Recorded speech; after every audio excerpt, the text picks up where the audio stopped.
Welcome to the Social Mission Revolution. Each week we explore some of the greatest undertold stories of businesses and everyday people who are making their ultimate impact on the world through social mission. This is Social Mission Revolution. And this is your host, Andrea Putting.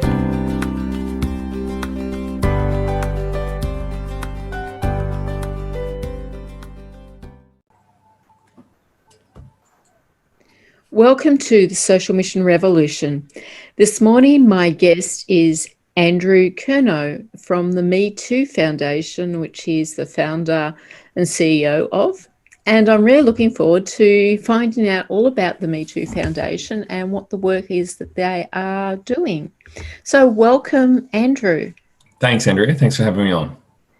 Now, as I pre-warned you, I like to ask that most question at the beginning of my podcast. If there's just one thing for you to fight for, what would that be? Human equality for all of us. There's too many people who live so differently than others, who are treated differently than others. We saw the rise of the Black Lives Matter movement last year in America that resonated so quickly around the world. I think, climate change is an issue, access to clean water is an issue, access to the internet that allows people to learn is the greatest teaching resource in the world now, as it happens, not libraries. I think there is so many people who are not treated equally by their governments or within their own societies. And I would love very much for a world that, grounds us all. I think this mass immigration issue that we've had, and I know this is very much distracting from our topic today, but you asked the question, I really have this huge belief that, we're all just human beings at the end of the day, whatever skin color you are, whatever background you came from, we're all human beings. And if you were somebody who had to flee an area because of civil war, why is it that so many of us are so afraid to let them in to your own backyard, when a lot of these people, they're the same as you and I, and a lot of these people have things to offer and value to offer societies, and I think it would be an amazing world if we all had a leveler somehow, that we could all be treated, viewed upon as an equal human being, not this divide that I see so often in the media. Yeah, that's beautiful. That's very close to my own heart, because my social mission, which we haven't talked about, is chocolate and coffee breaks, where I encourage people to sit and talk to people and find out their stories, so that we do have that level and experience, that we do understand where someone else has come from, and we do find out that they are just the same as us. Yeah, exactly right. Yeah, you just need a leveler, something grounding. Yep. So as much as I love talking about my social mission, today we're here to talk about your social mission. And so, Andrew, I'd love for you to share with me, what is your social mission? So MeToo Foundation. So I had a large wholesaling business that I started from scratch. I built up to multi-million-dollar revenues. I ran that for 16 years, and towards the end of that, I wanted to sell it and move on and do something else. And probably 12 months before I started that process of formally selling it, I was driving my car and I listened to an interview with a survivor of domestic violence on the radio, actually, and something just really, really resonated with me about her plight and how awful her world was. I pulled the car over, actually, and I made some notes, and I thought to myself, I've been doing what I've been doing for a better part of 30 years. I need to use my skill sets to do something good. And what I've been doing, was developing products, marketing, distribution, all those sorts of things. And I was quite skilled at, finding really good raw materials, making really good quality hand creams, cosmetics. I live in a girly world, So I make 99% of my products. My wife loves, beautiful scented candles and wonderful hand creams and body soaps and all that sort of stuff. And I've specialised in it for 30 years. And I thought the Thank You brand, as successful as they were, doing such an amazing job raising funds to get clean water and end poverty in Africa, I thought actually the best form of flattery is imitation, right? So I thought I'd take their business model and do something very similar myself, with the sole purpose, the sole drive of trying to help survivors of domestic violence in Australia. So I started a company. We started searching for the ingredients, and we made some product with that charter in mind. Wonderful. Yeah, and it always is good to look at what other people are doing, and it does inspire things in different ways, in different fields. I love this story, because one of the things that I always think is that when that's something really that is yours to do, it may have nothing to do with your own story, but you're just being touched by somebody else's story. A lot of people, Andrea, have asked me, why did you start this business? Expecting me to regale my own personal plight of domestic violence. But in answer to your question about what I wish for most in the world, being equality amongst humans, I'd get very passionate about causes, and so do so many great products out there and companies now. And there's this rise, I think, of companies wanting to do good, and certainly consumers wanting to buy into those companies who are more than just profit focused. And as I say, listening to that lady's story really touched me somehow on a deep level. And I did a lot of research over a long period of time, and I really understood the enormity of the impact of domestic violence in Australia. And I have to say, as a man, I'm appalled by the statistics that men do to women. And I must say as well, there might be some people listening on the other side of the coin, and about 20% of domestic violence victims are men, but overwhelmingly they're women. And so I didn't want to get distracted and have that message blurred a little bit. I want to focus specifically on the 80%, on the why is it that there are so many women who are affected by domestic violence in this country. It is the number one reason for homelessness for women in this country. And the overwhelming majority of women who leave a domestic violence environment have a child, often a young child. It's a human rights issue, I view it as, and we talk about having access to shelter and clean water and so forth, but surely somebody equally should be able to feel safe in their own home. I remember when my son, who's now nearly 19, when he was 3 years old, I taught him not to hit his little sister. No matter how hard, they might tussle as young kids, it's absolutely unacceptable for any man ever to be physical with a woman in that regard. And I grounded into him. And I tell you today, probably from the age it was locked in, from about 7 or 8, if a woman slapped him across the face, he would stand there and take it. It was absolutely ingrained in him. And so I think a lot of our change in our society has to come from education. And I think certainly all of my mates and a lot of men that I know are the same as me. They're all great men, and we're all on the same page as wanting to be good humans and support women and support men equally.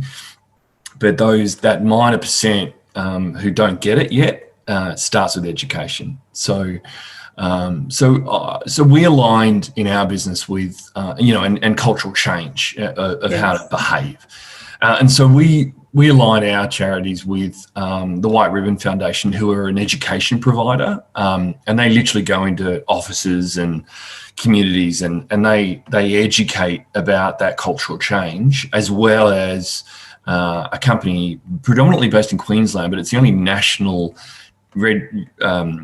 charity that I could find in the domestic violence field, as opposed to the hundreds and hundreds of micro ones that operate within our local communities, that I can come back to, called Rise Up Australia. And they literally furnish a new house for somebody who needs a fresh start, or buys the school bags, or a few bags of groceries, or a new TV to help them, once they've settled in a new rental accommodation, or and they require a lot of money. They do. So they do a lot of their own fundraising. Nicole Edwards is an amazing, amazing CEO of that organisation. She's won a lot of community awards, and she's a volunteer base. She and her husband run it. They get a lot of donations from industry. They get donations of furniture and all sorts of things. And which is great, but they still require a lot of money. So my business, all of our profits go out to her, and they will go to White Ribbon. And we really have that in mind. That as I say, that singular focus of changing the narrative in this country a little bit, making. We have a lot of objectives in my charter, and don't know if we want to get completely into all of that, but a lot of them are all about making the awareness of it, taking the stigma away from domestic violence, so people are able to talk about the issue more freely. I know a number of stories where somebody might have been affected by domestic violence by their intimate partner, and they absolutely refuse to talk about it with their girlfriends in the schoolyard picking up their young child. They refuse to leave their husband or their partner. They refuse to, if anybody is going to report that partner to the police, or make them come and live with them as a friend to have safe sanctuary, they threaten them, because they're so afraid of losing their own world or what might happen to them tomorrow and the next day, that they live in terror of that partner being outed. And I would love for there to be more freedom for those conversations to be had. Those women need as much support as they can possibly get. Yeah, it's very true that there is that stigma that they don't want to talk about it. They don't want to. That they live in so much fear. Yeah, shame is part of it, unfortunately. Yeah. What did I do wrong to deserve this type attitude? And often it's nothing. It's completely I don't understand the mentality of a man that could hit a woman. So, I'm not quite in that mindset, and that's not where my research took me. But I just hope to what we're doing eventually will change the conversation. And certainly I'm not alone in this. There's hundreds and hundreds, if not thousands, of people who are on the same course as me. I started this business. I registered the logo in 2018, and it wasn't as pervasive in our media back then, but certainly we've had some huge media stories of domestic violence and some tragic events. Husbands coming back to burn their ex-wife and children in the car down in Queensland, and just unbelievable tragic events, right?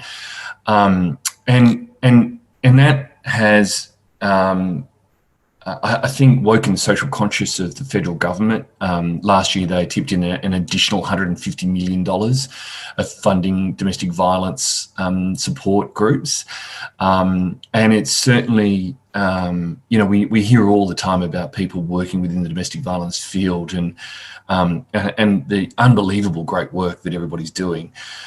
Unfortunately, though, through lockdown last year, through COVID, I think anybody who works in this field will tell you that last year was the worst year on record in Australia I can for imagine. domestic violence. Yeah, absolutely. Imagine being locked up with your perpetrator. Simply put.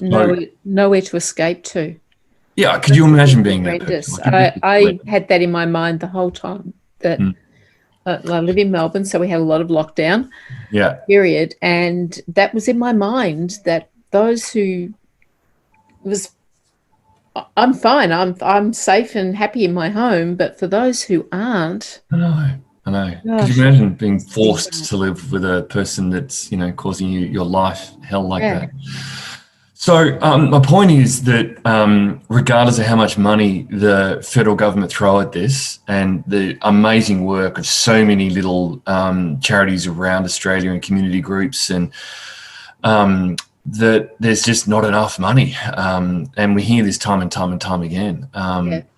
So my great objective, coming back to my charter, my objective in my business and what I want to do is I want to do to domestic violence what the Pink Ribbon did for breast cancer.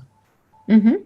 So back in the day, breast cancer was this huge problem, and there wasn't enough research dollars to fix the problem. And somebody, and I should know who because I do reference them occasionally, had a great idea of the Pink Ribbon campaign, and they licensed the brand to every single product. Do you remember, Andrea, where you couldn't walk down a supermarket aisle without every single product being pink? Uh-huh.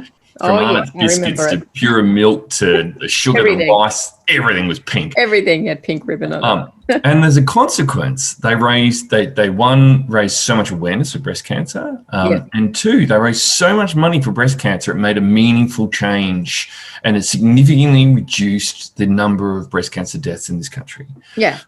So so there is a causal effect of money, and I want to do exactly the same thing to domestic violence. I want to raise so much awareness of the problem and so much money that if anybody is trapped in that environment living with a perpetrator, there's not a second thought. They know that there's a safety net because there's so much money in those local charities and those refuges and those, and they can make that decision to escape. They can make that call. At the moment, so many people, I'll say men and women, are trapped because they're financially strangled. If they live under this threat of, if you leave, I'm going to close the bank accounts, I'm going to cut up the cards, I'm going to, and they've got no, they're left with nothing in their bank. They can't afford to feed themselves or their children, and they're left with no option but to stay. So I want the pot to be big enough in order to assist all of those people who want to leave their own environments, who want to make those decisions to leave but can't. And in doing so I registered our trademark, our MeToo. So obviously MeToo comes from the MeToo movement in America after Harvey Weinstein. And I just, positioned that as a domestic violence thing in this country, and I just hyphenated it so we could trademark it, and we trademarked that in every single product category known to man that I can think of. So I want companies like activewear companies or clothing companies or a coffee company or a beer company or anybody, a chip company or anybody who has good reach in their product distribution in this country to be able to reach out and say, hey, we want to co-brand our product with your logo, and all of those licensing fees, 100% of them, will also be distributed to registered charities in support of domestic violence in this country. That's the goal. That's a great goal. And so if anyone out there has a business who you can put this onto your products or trademark through your services, this is the way to do it. So in the meantime, before we get there, because that's kind of an end goal, and for me that's nirvana as far as my business objective is concerned, what we have done is coming back to how wonderful the Thank You brand products are that I use in my own house. I used to anyway before I started my own. Now I'm going to have to try your products as well. Yeah, exactly. I'll send you some. Exactly. So we sell MeToo hand wash, body wash, bar soap, hand cream, soy candles, and gift sets across 3 different botanical fragrances through a number of retailers around Australia, who all give us such great support, and they're wonderful retailers. And to my belief, they love stocking our product. They get great feedback. As well as, and we don't have enough reach in this country. We launched actual product range late 2019. We sold out in March 2020, and then COVID hit. So yeah, we didn't have a great start last year with product supply issues and so forth, and then not being able to literally get out there and find more retail support. Yeah. But we do have about 120 retail stockists around the country, and they've been great support. And predominantly we now sell online, so anybody listening can jump onto MeTooFoundation.com.au and find our product range. And they're beautiful products. They're 500 ml hand wash for $9.95. Made in Australia, SLS free, paraben free, chemical free, or harmful chemical free, with natural botanical fragrances. So we offer 3 different fragrances across about 6 different product lines, as I was saying, all in stock, available to order now. So the idea is that we want to sell as much product as we possibly can, and obviously as I reiterate, those profits will all be disseminated, and then we're looking for licensing opportunities as we build the brand awareness. Wonderful. I'm really impressed with what you're doing. I like it, and I like that a lot of your focus is on looking at the cause of domestic violence, rather than, yes, we've got to deal with the symptoms, but we have to deal with that cause. It's only when we deal with the cause that you've got to solve the problem. You're not there to be a Band-Aid solution. Absolutely. And money will only go so far. I think money does help a lot. It provides people options, right? But it's never going to be the ultimate solution. So, there are a lot of really, really good organizations out there, like the White Ribbon Foundation, like Rise Up, and like many, like Orange, and like many other little charities that do help solve the cause and help that conversation. I think the media actually, to their credit, are helping solve the cause by the awareness that it's getting now. But still, at the end of the day, unfortunately, the world that we live in, the cause, the problem needs a lot of money to help individuals trapped within it. So, so everybody their budget basically is so stretched, and a lot of people ask, can you donate here and there? I'm not ever going to ask that. I have had some people say, can we just donate money to you? I'm like, no. All I'm asking people to do is change your brand of choice from a multinational that they keep all their profits to a thank you brand. Everybody has to buy soap, right? Yes. So change your brand of choice, knowing that those profits from that switch of brand alliance is going to help this cause. It's easy. It's a no-brainer. Yeah. So I want to take this onto a personal level, Peter. Andrew, where did I get that from? That's okay. As a businessman, as an entrepreneur, having this as a social mission, how does that inspire you? It makes me feel good, Andrea. I really, my last business was tough going. I started from a garage without a product, without a customer. I built it up. We exported to 27 countries, and I worked like I was going to say like a dog. It's a terrible expression. I worked really hard. But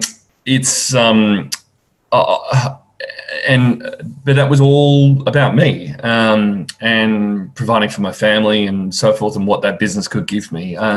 And I sold that business, and it provided me a great life.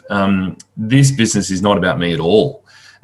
This business is much bigger than me. I don't take any money out of this business. I put a lot of money into it and a lot of my time and energy into it.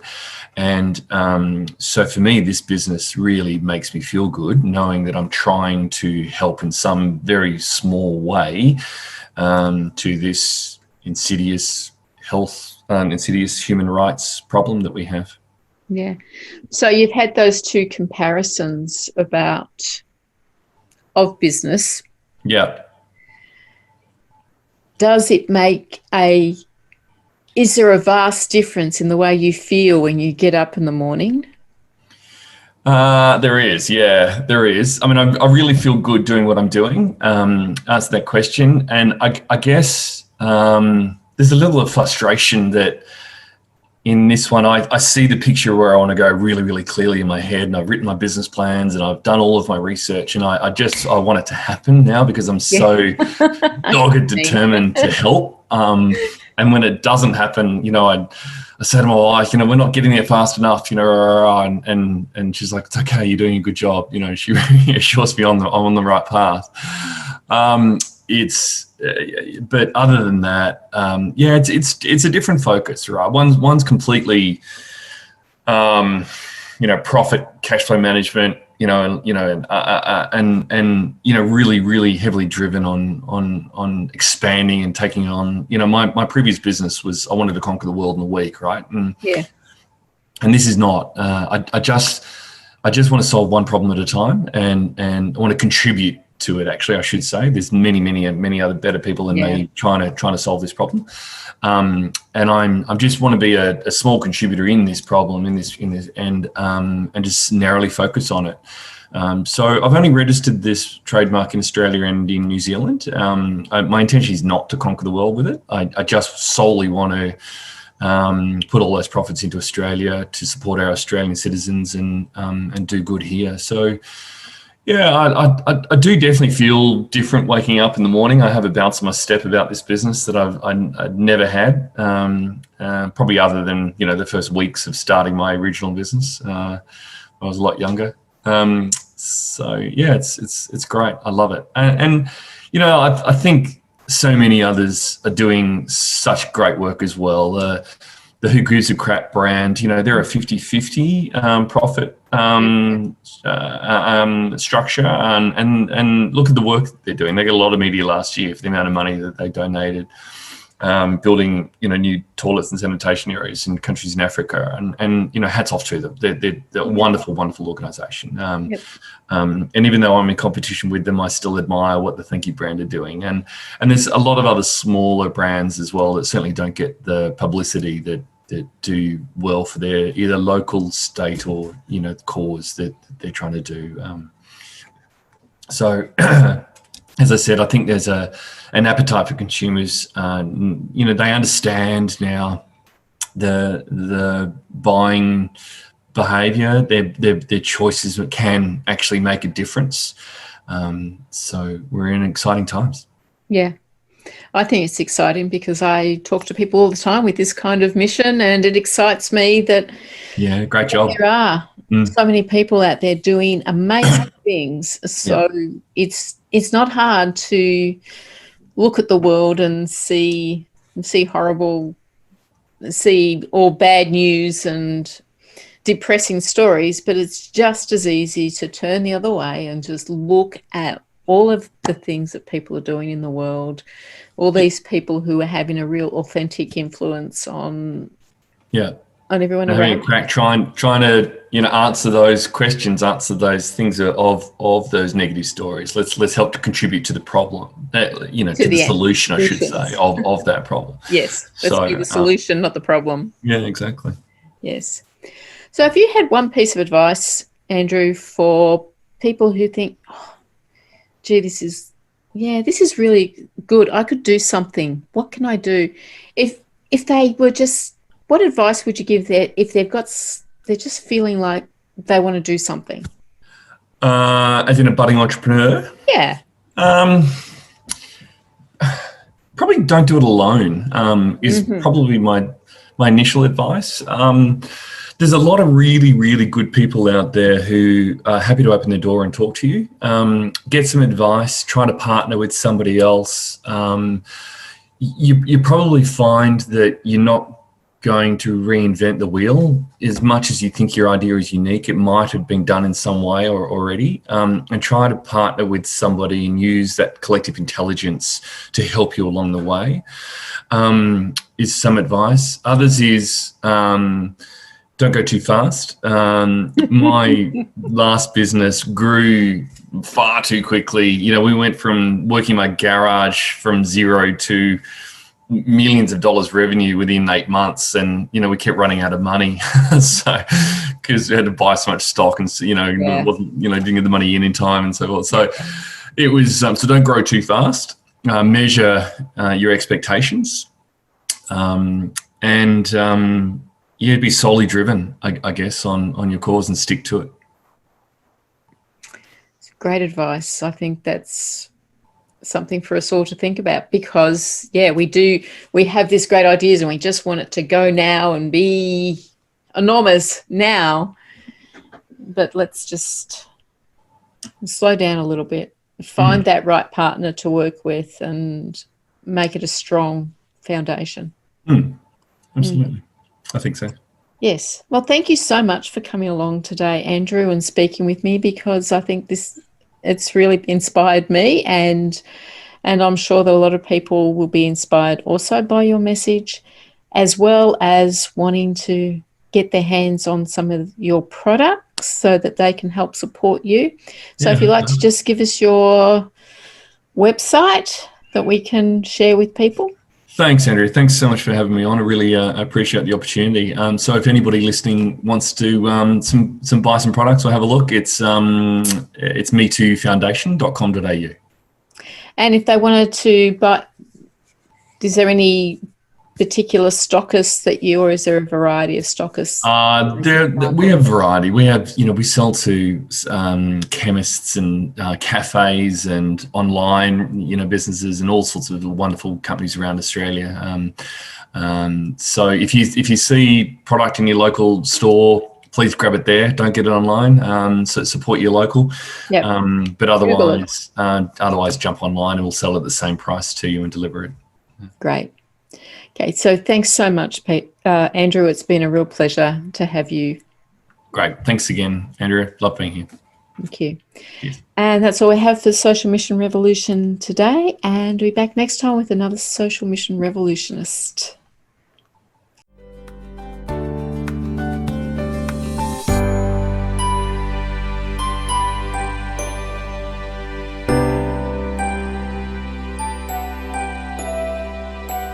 This has been the Social Mission Revolution with Andrea Putting. Join me again next week when we'll speak to another Social Mission Revolutionist who will inspire you on your journey to making your ultimate impact on the world.